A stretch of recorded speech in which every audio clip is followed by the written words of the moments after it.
The greatest thing about working on a Spider-Man game is that you're working on a Spider-Man game.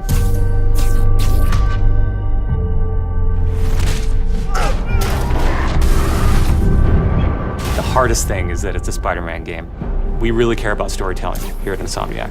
And I think that's how we go into every day we come here. There's this push to really get it right. One of the most compelling things about Spider-Man is just when Peter Parker and Spider-Man's worlds collide. And we've tried really hard to weave the two stories together to create a story that is not necessarily just a superhero story, but a human story as well.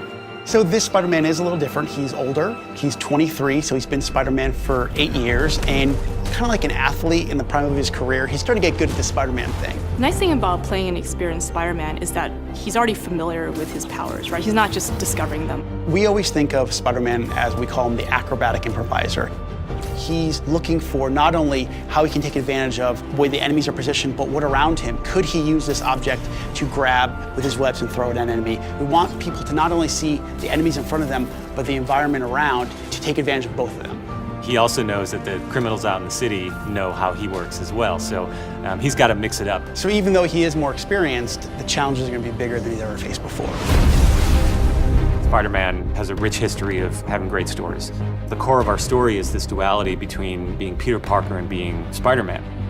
What's cool about Mr. Negative is that he also has a duality. He's got his positive side as Martin Lee, who runs the homeless shelters in the city, but he also has his negative side. When Peter makes the connection that the leader of the inner demons is the guy who my aunt works for, we got the perfect collision of those two worlds. So many people have their own vision of what Spider-Man should look like, what he should sound like, and in the end, we just have to put a new and fresh twist on who he is. And for us, it's really, really important to deliver those big spectacle moments, those near impossible scenarios that only someone like Spider-Man can survive, and put you in that action. You got this, you got this, you got this!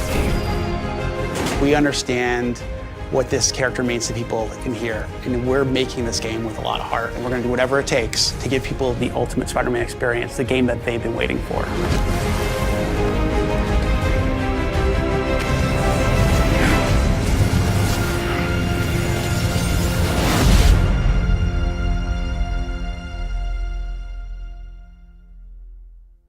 PlayStation